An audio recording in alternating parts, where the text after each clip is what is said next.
So, dear students, this is the revision class of chapter 1 Resources and Development means संसाधन and विकास, जिसके बारे में हम लोग पहले भी पढ़ चुके हैं और अब हम लोग इसका रिवीजन करते हैं.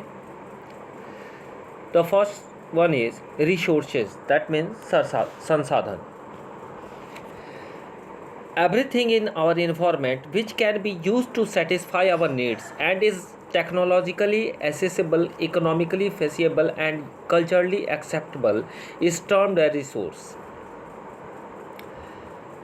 हमारे पर्यावरण में जितने भी चीज़ उपलब्ध है, यानी प्रत्येक वस्तु जो उपलब्ध है और जो हमारी आवश्यकताओं को पूरा करने में प्रयुक्त की जा सकती हैं और जिसको बनाने के लिए प्रौद्योगिकी उपलब्ध है, जो आर्थिक रूप से संभाव्य और सांस्कृतिक रूप से जो है मान्य है, वह संसाधन कहलाता है. Human beings themselves are essential components of resources. मानव जो है स्वयं संसाधन का एक महत्वपूर्ण हिस्सा माना जाता है, एक कंपोनेंट माना जाता है. They transform material available in the environment into resources and use them. यह क्या करता है कि पर्यावरण में जितने भी चीज़ पाए जाते हैं उन पदार्थों को संसाधन में परिवर्तित कर देता है. कौन? तो मानव. इसीलिए मानव भी क्या कहलाता है? एक रिसोर्स कहलाता है. नाउ क्लासिफिकेशन ऑफ रिसोर्सेज, यानी संसाधनों का जो वर्गीकरण किया गया है उस पर हम लोग चर्चा करते हैं. Resources can be classified in the following ways. रिसोर्सों को निम्न प्रकार से वर्गीकृत किया गया है. पहला है on the basis of origin, यानी उत्पत्ति के आधार पर रिसोर्स को कितने भागों में बांटा गया है. तो on the basis of origin biotic and abiotic, यानी जैव और अजैव.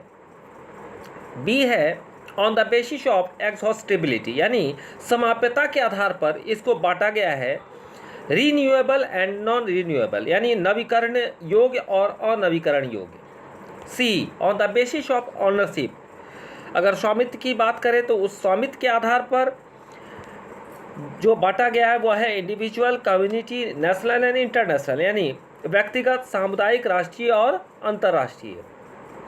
और डी है on the basis of the status of development, यानी विकास के स्तर के आधार पर रिसोर्स को जो बांटा गया है वह है potential developed stock and reserves, यानी संभावी विकसित भंडार और संचित कोष. सो टाइप्स ऑफ रिसोर्सेज, यानी संसाधनों के प्रकार. On the basis of origin, यानी अगर बात करें उत्पत्ति के आधार पर, तो सबसे पहला है बायोटिक और दूसरा है एबायोटिक. तो बायोटिक रिसोर्सेज यानी जैव संसाधन. तो biotic resources are obtain from the biosphere and have life. Example human beings, flora and fauna, fisheries, livestock इत्यादि etc. यानी बायोटिक रिसोर्स यानी जैव संसाधन जो होते हैं, इनकी जो प्राप्ति होती है वह जीव मंडल से होती है और इसमें जीवन भी व्याप्त होता है, जैसे मानव, वनस्पति जगत, प्राणी जगत और मत्स्य जीवन और पशुधन. उसके बाद आता है एबायोटिक रिसोर्सेज, जिसको हम लोग अजैव संसाधन कहते हैं. All those things which are composed of non living things are called abiotic resources. For example rocks and metals, यानी यह वह संसाधन माना जाता है जो निर्जीव वस्तु से बने होते हैं. यानी जो निर्जीव वस्तु से जितने भी चीज़ बने होते हैं वह अजैव संसाधन कहलाते हैं, जैसे चट्टान हुआ और मेटल यानी धातुएं हुई.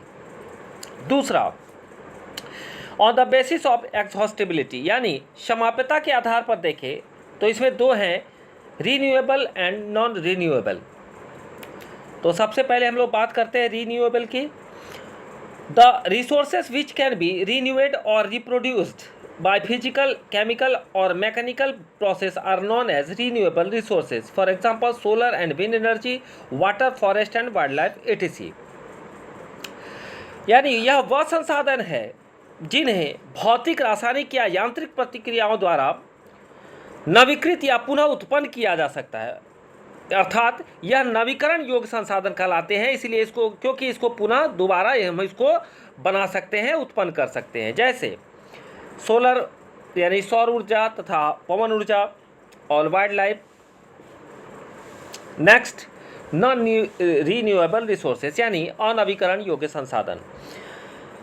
Non renewable resources occur over a very long geological time, यानी इन साधनों का विकास तो होता है एक लंबे भूवैज्ञानिक अंतराल में होता है। And this resources take millions of years in their formation, यानी ये जितने भी रिसोर्स हैं या लाखों वर्ष लग जाते हैं इनको बनने में। Some of the resources like metals are recyclable and some like fossil fuels can not be recycled and get exhausted with their use, यानी इनमें से कुछ ऐसे संसाधन हैं जिसमें धातु व पुनः चक्रीय है और कुछ ऐसे संसाधन हैं जैसे जीवाश्म ईंधन की बात करें तो यह अचक्रीय है और एक बार के प्रयोग के बाद यह ही खत्म हो जाता है, जैसे मिनरल्स एंड फॉसिल फ्यूल्स यानी खनिज पदार्थ और जीवाश्म ईंधन। So children, we will learn more about this chapter in next class.